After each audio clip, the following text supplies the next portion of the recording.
जय Shri Radhe ji. Welcome to रंग astro. आज हम बात करने जा रहे हैं आपके हाथों में उभरने वाले अर्धचंद्राकार चिन्ह के विषय में, जिसे लेकर समाज में कई सारे मिथक है। इसे लेकर अलग अलग तरह की बातें होती हैं कि इसके होने पे ऐसा होता है, इसके होने पे वैवाहिक जीवन में ऐसा होता है, प्रेम जीवन में ऐसा होता है, ससुराल पक्ष से ऐसा वैसा बहुत सारी चीजें हैं। इसके असल जो वजूद है इसका और इसके जो असल मीनिंग है उससे आप रूबरू होंगे और जानेंगे कि इस चंद्राकार जो ये चिन्ह है इसकी असलियत क्या है।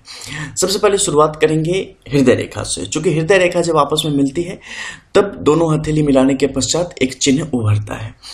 हथेली में जो हृदय रेखा है उसका काम क्या है? सत्य, प्रेम, करुणा, आपका स्वभाव, आपकी भावनाएं, आपके हृदय रोग, इन सबको नियंत्रित करना। जब ये अपने गंतव्य की तरफ बढ़ती है तो एक कर्व लेती है, यानी कि मध्य के इस क्षेत्र में एक झुकाव के साथ आगे की तरफ बढ़ती है।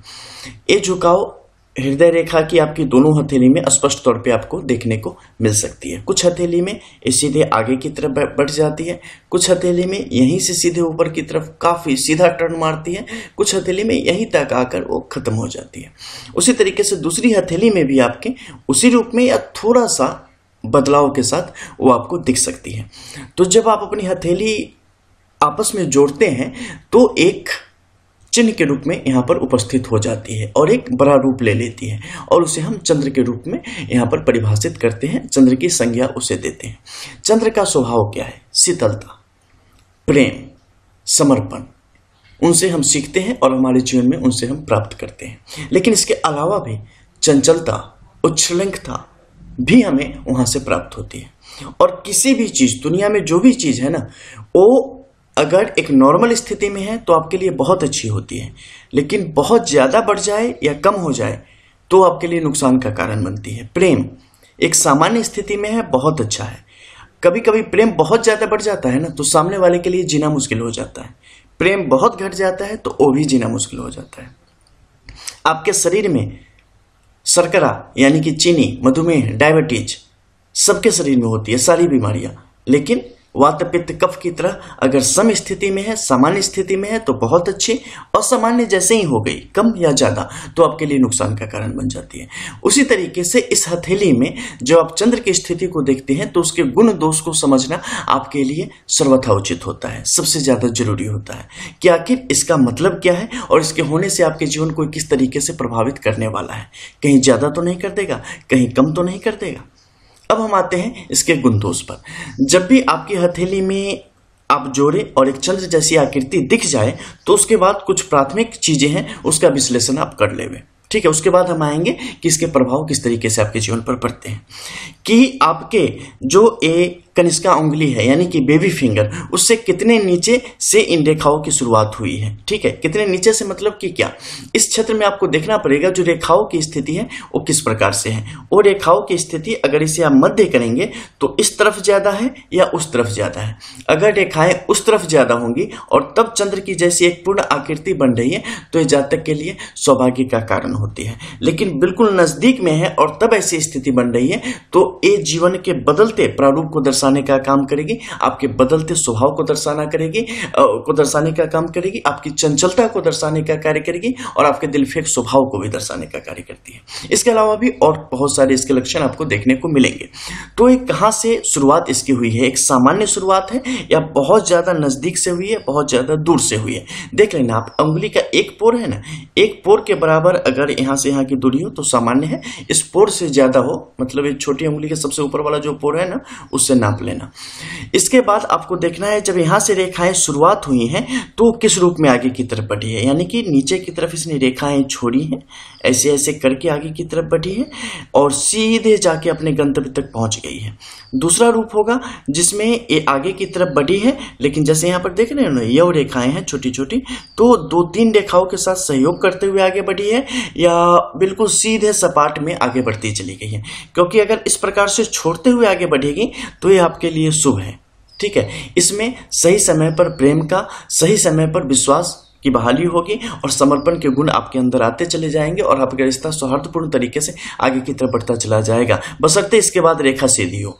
लेकिन अगर यहाँ पे 2-3 ऐसी सीधी लकीरें हैं और ये लकीरें बढ़ने के साथ ही आगे आके यव रेखा हो गई है, यानी कि गोलक पिंड हो गई है, या रेखाएं कहीं से भंग हो गई है, यानी कि टूट गई है, ब्रेक हो गई है, तो फिर क्या होगा? आप अपने जो आपके बेटर हाफ होंगे या दूसरे कोई भी लोग होंगे उनके प्रति आप बड़े ईमानदार रहेंगे एक समय में, एक कालखंड में, एक टाइम पीरियड में। लेकिन उसके बाद विभिन्न कारणों से आपकी जो सामने वाले के प्रति आसक्ति होगी वो भंग होती चली जाएगी, टूटती चली जाएगी। उसके अलग अलग प्रकार के प्रभाव होंगे। बहुत ज्यादा टूटा बिखरा होगा तो बिल्कुल अलगाव की स्थिति भी आ जाती है। कई दफे साथ में मिलती हुई रेखाएं चलेंगी, उस समय भी अलगाव की स्थिति आ जाएगी। तो इसके अलग अलग प्रभाव आपके जीवन में देखने को मिलते हैं और उस समय कितना भी बड़ा चांद क्यों न बन जाए, पूरा गोल ही उतर के क्यों ना आ जाए, उसका कोई भी लाभ आपके जीवन में नहीं होगा। वो किसी भी तरीके से आपकी बेहतरी के लिए काम नहीं करेगी। और दूसरी बात, आपका लाइफ पार्टनर बड़ा सुंदर होगा नहीं होगा, इसका इस चांद से दूर दूर तक कोई संबंध नहीं है, क्योंकि सौंदर्य और हृदय रेखा इस दोनों का आपस में मतलब कोई मेल ही नहीं है और कोई मतलब ही नहीं है। दोनों दो विषय हैं, बिल्कुल अलग की चीजें हैं। अब क्या है कि ऊपर के क्षेत्र में देखते जाना कि यहाँ परिस्थितियां कैसी बन रही है। ठीक है, यहाँ अगर परिस्थिति आपस में भी ऊपर की तरफ त्रिभुज वगैरह की शक्ल लेके बढ़ती चली जा रही है तो ये अच्छा है, क्योंकि ये आपके प्रेम को बढ़ाने का कार्य करेगा, समर्पण को बढ़ाने का कार्य करेगा, करुणा को बढ़ाने का कार्य करेगा और आपको सही तरीके से जीवन में आगे बढ़ाने का काम करेगा। जितने ज्यादा इसमें उबड़ खाबड़ रेखाएं जुड़ेंगी, जितना ज्यादा ये भंग होता जाएगा, जितनी ज्यादा रेखाएं काली होती जाएंगी, स्वास्थ्य संबंधित और मनोविकार, क्योंकि चंद्र का एक बड़ा प्रभाव आपके मन मस्तिष्क पर पड़ता है और मन को नियंत्रित करते हैं, तो आपके मन को एक बहुत ही बुरी तरीके से जकड़ेंगे और विभिन्न प्रकार के गलत विचारों को आपके अंदर प्रवेश दिलाएंगे और आप कभी भी निश्चिंत नहीं हो सकते। हमेशा कुछ न कुछ समस्या आपके मन मस्तिष्क में चलती रहेगी, कुछ न कुछ आप सोचते रहेंगे और आप उसके कारण परेशान रहेंगे। जीवन में वास्तविकता में वो चीजें नहीं होंगी कई दफे, लेकिन शैडोज के रूप में छाया आपके ऊपर उसकी हमेशा बनी रहेगी। अब क्या है, ऊपर की तरफ जाके 3 भागों में विभक्त हो गई है तो क्या हुआ, त्रिशूल का रूप इसने ले लिया, या 2 भागों में विभक्त हो गई तो क्या हुआ, इसने विष्णु सिंबल के रूप में यहाँ पे अपनी उपस्थिति दर्ज करा दी, यानी कि विष्णु तिलक के रूप में, अर्ध विष्णु तिलक के रूप में आ गई। जब नीचे से रेखाएं आके जुड़ जाएंगी तो पूर्ण विष्णु तिलक के रूप में यहाँ पर अवस्थित हो जाएंगी। तो फिर यहाँ पर क्या प्रभाव होगा, रेखाएं नीचे से छिन्न भिन्न हैं और उसके ऊपर त्रिभुज की स्थिति बनी है, मतलब बहादुर शाह जफर। ठीक है, कहीं कुछ बचा नहीं है मुगल सल्तनत में, लेकिन सर पे मुकुट है, तो कितना काम आएगा। बस एक बड़े प्रहार की जरूरत है, बड़े हथौड़े की जरूरत है, आ जाएंगे जमीन पे। तो वैसी स्थिति को दिखाने का यहाँ पे काम करता है। लेकिन वही रेखाएं शुरुआत से ही अगर काफी तगड़ी है, किसी भी प्रकार के दोष की स्थिति इसमें नहीं है, तो ये रेखाएं इतनी बलवान हो जाएगी, इतनी बलवती हो जाएंगी कि पूछो मत। इसके अलावा भी निर्भर करता है कि जिस जिस क्षेत्र से गुजरी है उस क्षेत्र के पर्वत क्षेत्रों की स्थिति कैसी है, उसने क्या इसे कुछ ताकत प्रदान की है। सूर्य के इस क्षेत्र ने ताकत प्रदान की है, शनि के इस क्षेत्र ने ताकत प्रदान की है, गुरु के क्षेत्र तक गया है या नहीं, इन सब का प्रभाव आपके जीवन पर आएगा। सूर्य के सामने से आएगा तो तेज की वृद्धि होगी, शनि के इस क्षेत्र से आएगा बल बुद्धि पैसों की वृद्धि होगी, गुरु के इस क्षेत्र से आएगा ज्ञान की वृद्धि होगी। तो इन सब की अलग अलग प्रकार से वृद्धि का काम करता है। बुद्ध के इस क्षेत्र से आएगा तो तर्क वितर्क की वृद्धि होगी। ठीक है, तो इन सब के चीजों को लेकर आगे बढ़ती है और तब पूर्ण रूप से अगर दोनों हथेली में एक स्पष्ट चिन्ह का निर्माण होता है स्वस्थ रूप से, तो ये आपके जीवन में प्रेम, अस्थाई प्रेम देने का काम करेगी, आपको जीवन में अस्थाई लाभ देने का काम करेगी।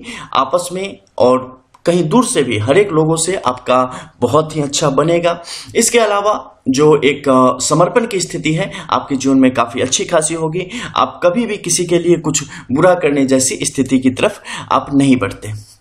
इसके अलावा विभिन्न प्रकार की जो बीमारियां होती हैं, व्याधियां होती हैं, उन सब से यहाँ पर आप दूर रहने की स्थिति में रहते हैं। आपके अंदर करुणा होती है और लोगों की मदद करने में आप कहीं से भी पीछे नहीं हटते। एक तरीके से कहें ना तो मतलब जिंदा पीर या शायर के समान आप लोग होते हैं, जिसकी जिंदगी कला से भरी पड़ी होती है। आप लोगों को अगर बहुत ज्यादा दुनिया के झंझटों से मुक्त रखा जाए ना तो असली जिंदगी जीते हैं। ठीक है, कला प्रेमी, बड़े ही तरोताजा लोग जो कि संगीत में ही जिंदगी, राग में ही जिंदगी, रस में ही जिंदगी ढूंढते हैं, ऐसे लोग होते हैं। लेकिन ये संसार की जो परिस्थितियां हैं उसके अकॉर्डिंग कमाना खाना बहुत सारी चीजें होती हैं जिसके कारण आप अपने मूल स्वरूप से को भूल जाते हैं या आपको भूलना पड़ता है और संसारिक गतिविधियों में आपको लिप्त होना पड़ता है। नहीं तो आप बहुत ही ऊंचे दर्जे के लोग होते हैं और अपने जीवन में बहुत कुछ करने का माता रखते हैं, क्षमता रखते हैं, लेकिन परिस्थितियावश और समय के थफेरे आपको इन सबसे दूर करते चले जाते हैं। कब? जब रेखाएं बिल्कुल सीधी हो, ताकतवर हो और बिल्कुल सुस्पष्ट अर्धचंद्र की चिन्ह बनाती हो तब। अगर इसमें बहुत सारे दोष हो तो आप इतने अच्छे नहीं हैं, ठीक है, फिर तो आप भगवान के दिए हुए एक नायाब नमूने हैं। तो वहां पे परिस्थितियां बदल जाती हैं। तो ये था उसका असल प्रभाव और इसका असल मतलब, ठीक है। ससुराल पक्ष से अच्छी बनेगी इसकी कोई संभावना नहीं है, चाहे कितने भी गोल हो जाए, वो नहीं बननी, वो बड़ी मुश्किल चीज होती है। पूरा चांद उतर आए फिर भी नहीं बनेगी, ठीक है। मिलते हैं फिर, तब तक के लिए जय जय श्री राम।